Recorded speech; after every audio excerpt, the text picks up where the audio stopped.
The hottest trend with B2B tech players, and this isn't just marketplaces, this is a tech trend that every B2B distributor should be looking at and looking at how to incorporate into their e-commerce experience and broader business, frankly. Really pleased to be joined by Nick Johnson, Managing Director at Applico and co-author with me on the book, Modern Monopolies. Nick, great to have you. Thanks for having me. This is a big topic. Big topic. And, we talk a lot about, look at B2B marketplaces. We've done our top 50 B2B marketplace ranking. Our number one marketplace there, Fair, just raised a bunch of money at a $12 billion valuation with insane multiples.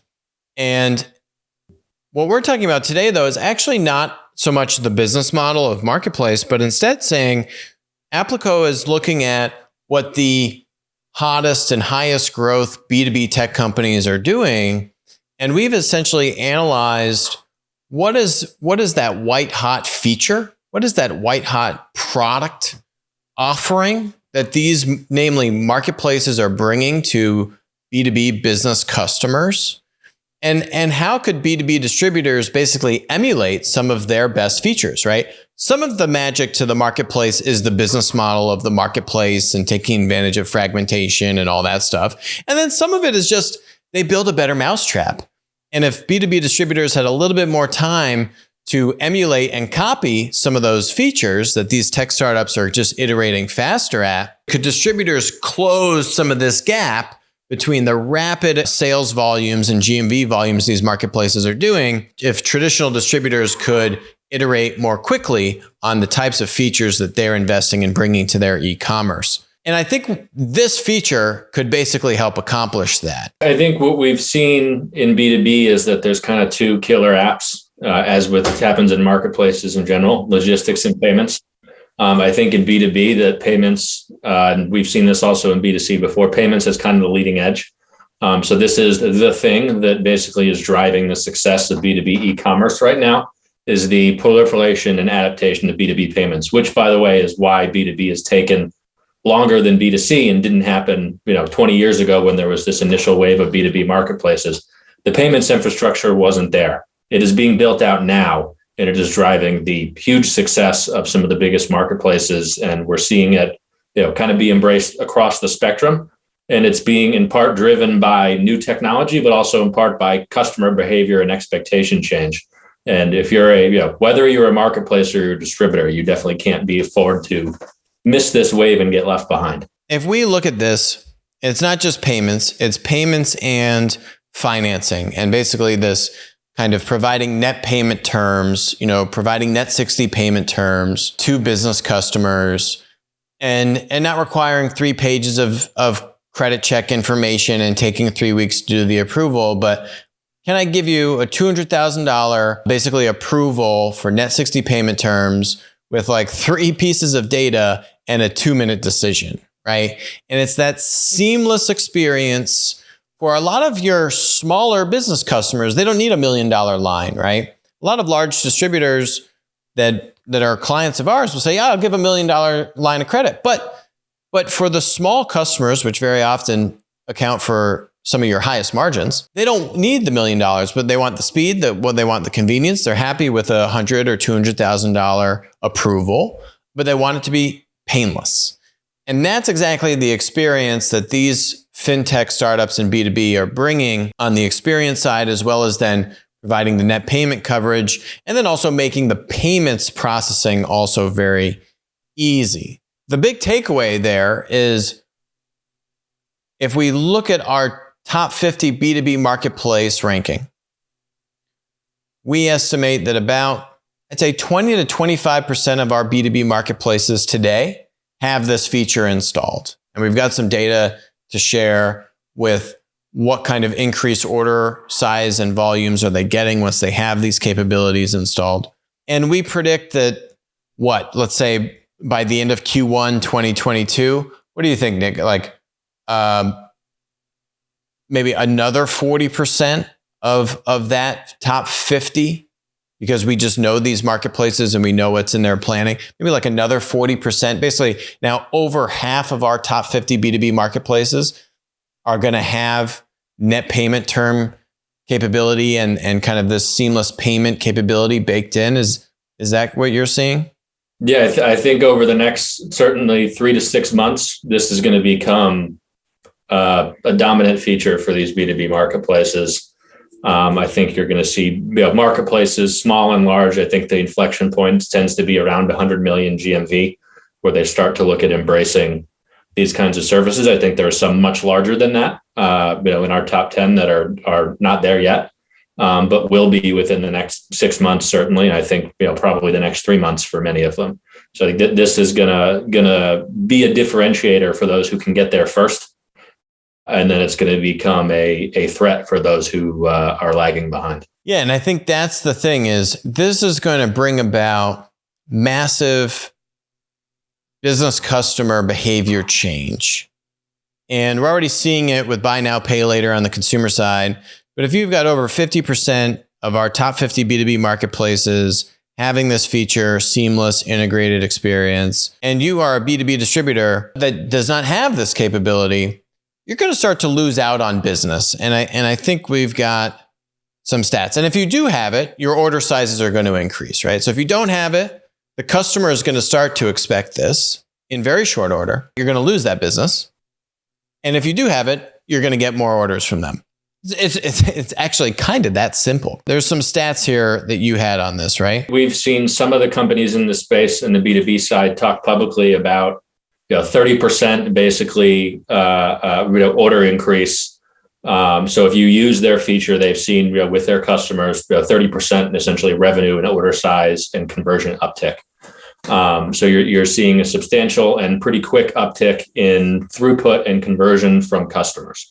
I think this is consistent also with what we've seen in the consumer space with buy now, pay later, where most of the big players, Affirm, Klarna, et cetera, will kind of tout a 20 to 30% kind of revenue and conversion uptick if you use their services versus if you were just using kind of traditional mechanisms. And I think we've also seen in that sector, basically the ones that are using buy now, pay later, I think are growing, 30% faster on, across the spectrum compared to the ones who aren't. So we've seen this happen in B2C. We've seen this trend play out in the same way, where if you've got this kind of killer payments feature, it's going to drive increased conversions, increased growth, and you're going to lose customers, particularly younger customers is kind of the key demographic. So this kind of up and coming customer demographic in B2C and now B2B, you're really going to drive adoption if you have it, and you're not going to get these customers if you don't. There's a Forrester study here. Companies that offered flexible terms for payments saw sales increase by 17% and average orders climbed by 21%. B2B e-commerce sites seeing that their orders to 3x their previous size with the extra cash to reach the bulk discount rates. So they're saying, hey, well, if you order in bigger volumes, which you can now do more easily because you can place, rather than doing a bunch of smaller orders, right? Because you got to preserve cash. But now you could do one bulk order, which you're gonna sell that product out over a longer period of time. But now you can place a larger order at once.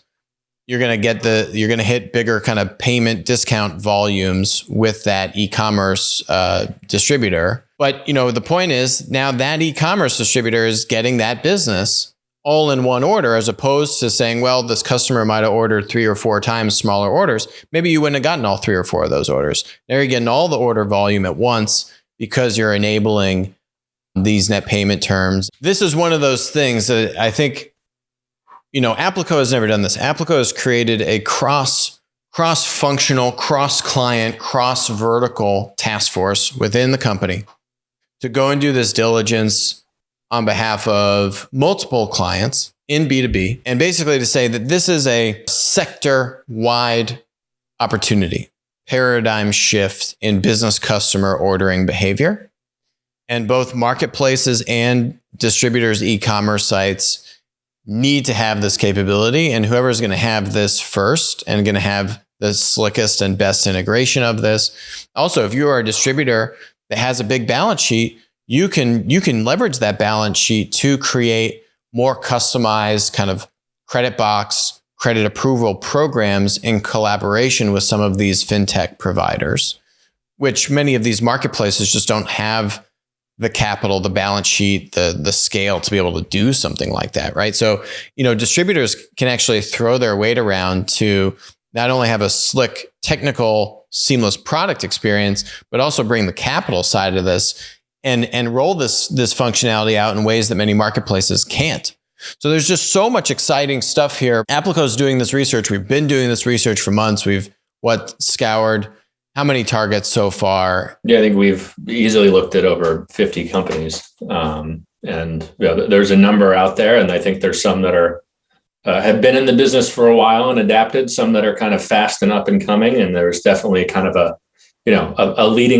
handful leading the pack, kind of at the top. So there's still a lot of opportunity here. The space is not decided, but it's definitely kind of in the land grab phase.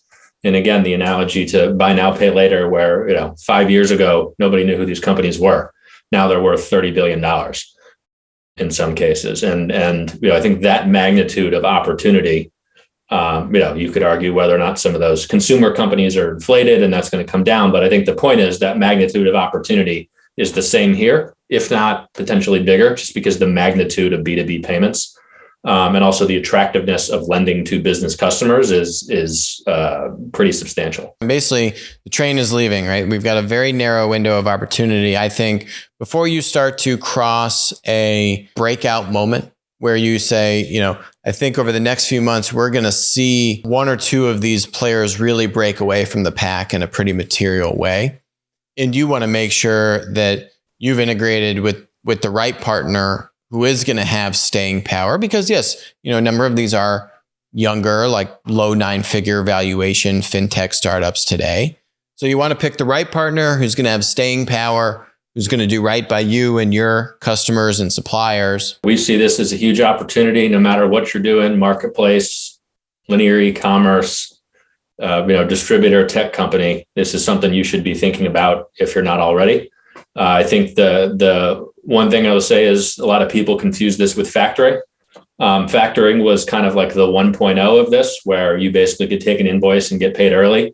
This is sort of integrated end to end and embedded into the whole process. So it touches the consumer experience and the seller experience, which is different from factoring, which is just on the seller side. So this is really kind of a step change in experience in B2B compared to what we've seen before. And it's pretty exciting. I would go farther to say, this is a must do. If you're a B2B distributor and you care about e-commerce, if you don't care about e-commerce, then this isn't as relevant. But if you care about e-commerce, you have to do this. And if you don't do this, you're going to be left behind. And this isn't a huge technical lift, but this is a big, big product capability, which is, we're seeing the B2B space just start to move in much faster clock times, like what B2C has been doing for decades now. These clock times are picking up, right? And so incorporating these product capabilities and doing that quickly is very important so that your business customers have a delightful experience, don't feel like they're working and buying from a laggard company, and that you don't lose business to disruptors like these B2B marketplaces that can spend the money to have very fast clock times to iterate faster than many distributors' e-commerce capabilities evolve. This is one of those things that if you let this go by the wayside, not only are you not going to get increased sales volume, I think you're going to start losing orders, and you're going to give disruptors, other competitors, namely these marketplaces, an edge to steal business away from you. And it doesn't have to be the case. So let's dig into it. B2B, net payment term and payment fintech companies. It's a mouthful, but there's two parts to this and a lot of work there to dig in, but it's an exciting opportunity. So thanks very much for listening to us today. We'll talk to you soon.